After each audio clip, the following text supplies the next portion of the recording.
Our next lecture is going to focus on the nutritional evaluation and laboratory studies that can be done to evaluate a person's nutritional status.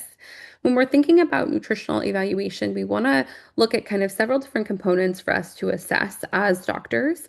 We want to pay attention to what's happening in the body, looking at are there signs or symptoms that we can obtain from our dietary history and health history that are clues for a primary deficiency caused by intake or inadequate diet, or maybe a secondary deficiency caused by a problem inside the body. Symptoms, signs can give us those clues. If we are looking at, okay, what are the nutrient stores and are they declining? And are there any abnormal functions in the body that are potentially from inappropriate or inadequate nutritional status, we can perform laboratory testing to assess. And lastly, are there any signs that we're seeing in our patient on exam or with anthropometric measurements or vital signs that would indicate a potential nutrient deficiency? And so we look at, laboratory testing is only one component of assessing nutritional status in a whole health history with a patient. Some major components of body molecules include our classic carbon, hydrogen, oxygen, nitrogen, and sulfur, which are things we typically don't measure. We would just look at patients' water intake, their macromolecule intake of fat, carbohydrates, and protein to assess are they getting adequate nutrition from a caloric intake perspective there and in the right ratios. Some nutritionally important minerals that we've already looked at assessing include chloride, potassium, sodium, calcium, which can be assessed from a comprehensive metabolic panel, and then magnesium and phosphorus, which could be added on, typically not phosphorus, but magnesium to look for are we getting these really important minerals nutritionally? And then trace elements. This is where we'll focus a lot of our time here because these are important for the body. They're important for health. They're in smaller concentrations and they're things that we can measure. Things like chromium, copper, iodine, iron, manganese, molybdenum, selenium, and zinc. So what are trace elements? They're minerals. They're only needed in small amounts and they're found via plants and animals. The content in plant food will depend on where the plant was grown, the soil content. They can be difficult to quantify biochemically, and not all of them have great assays. And bioavailability will be influenced by other dietary factors, especially other mineral status. The first law of nutrition is no nutrient is absorbed and used or utilized to its full extent that it's consumed. And bioavailability really is leaning into that. It's the percentage of a nutrient ingested or the percentage of the nutrient absorbed that then becomes useful to the organism. The percentage ingested is preferred by some people because the percentage absorbed can be challenging to determine and is an indirect analysis. The percentage absorbed, though, is a more accurate appraisal of bioavailability because it's a post-absorption assessment. How much of a nutrient has been absorbed that then becomes functional to the organ system. Now, there are kind of several components of bioavailability, the absorptive phase of digestion and absorption, and the assimilation phase of liver surveillance, transport, movement through membranes and cells, and then target binding to tissues.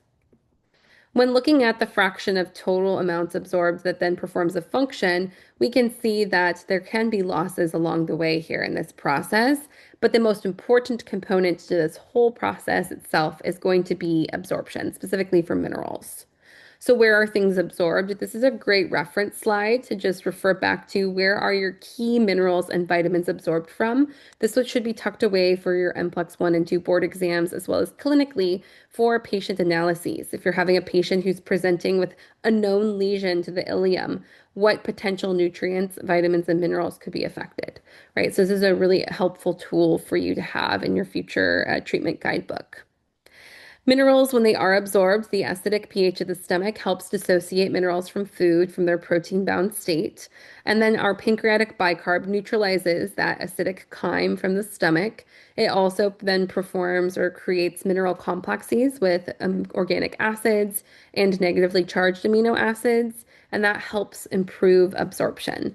Therefore, if our stomach acid is inadequate, or our pancreas is dysfunctional, we can see issues with mineral absorption from the get-go. When we think about intake status, even from a supplementary state, if we're in a deficiency state, we can see interference with enzyme activity and structural protein integrity. If we have too much coming in, that could lead to toxicity. And it's important to note that any element can be harmful if the body's intake exceeds the ability to use, store, and excrete. Clinically, then, what do? We look for disease states and structural and functional abnormalities. We link them to biochemical or known functional changes, and we measure things like growth rate, physical appearance, and psychological impairments of organ systems, certain cognitive functions, and biochemical impairments, and tie them medically to see which of these factors could potentially increase risk or lean towards disease. When we're looking at some traditional approaches to determining specifically mineral status of an individual, we're thinking about, well, what are the body stores of the mineral and what would be the overt response to increasing said mineral intake? Are there any physical signs of a deficiency or any internal biomarker signs of a deficiency? And what does our functional assay or functional analysis look like? An ideal biomarker is a reliable internal factor that responds directly, specifically, and quantitatively to changes in a mineral's homeostasis. And we do need to consider the body stores of a mineral. This really applies to iron, the most of all these minerals we're going to look at, because we can see here that there's lots of different measurement factors to consider. The circulating levels of ferritin are a measurement of an iron tissue stores in the body.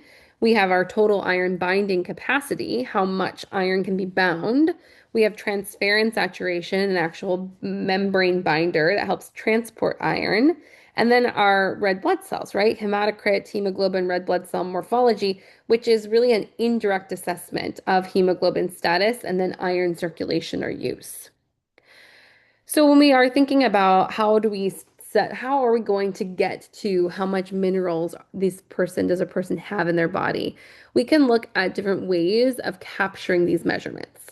So serum or plasma are the most popular specimens for element status, but many nutritionists argue that these don't necessarily reflect whole body mineral status because it's just in the blood. So it wouldn't necessarily affect what's going on inside of a cell. Whole blood is the best determination for sodium or potassium, which would be, it also could be used for acute toxic metal poisoning, but might not get down to the nitty-gritty of some of these trace minerals. And then red blood cells and white blood cells, the intracellular mineral content may provide best correlation with nutritional status, but it can be hard to actually get inside a cell and assess what's going on internally. Urine would show an excretory aspect of mineral balance and can also, as long as your kidney function or renal function is adequate. To be helpful, though, a daily dietary intake needs to be relatively constant for urinary values to truly reflect nutritional adequacy. So you would really only want to use this if your patient's pretty consistent with their dietary intake. Maybe they're following a meal plan or a pretty consistent diet or have relatively consistent habits. Hair for essential elements is controversial. There is a potential screen that could be done from hair for heavy metals because of high metabolic activity, high sulfhydryl group concentration. Concentration of heavy metals in hair may be several hundred times, though, the blood levels, so it can be misleading. And then functional indices, this is inadequate intake of some minerals can cause major changes in biochemistry, major dysfunctions in biochemistry, and this is most noted by lower levels of enzymes, hormones, or even altered tissue morphology appearance. So it's important that a direct connection exists between the mineral in question and the functional component. For instance, if we're looking at if we suspect an iodine deficiency, we could measure circulating thyroid hormone as a functional indice of iodine. Same with iron, we could look at plasma hemoglobin, or selenium, we could look at glutathione peroxidase, right? So we have to have a specific tie together that we know if we're going to do a functional assessment. We'll stop here. When we come back, we're going to look at how we assess iron status or iron load.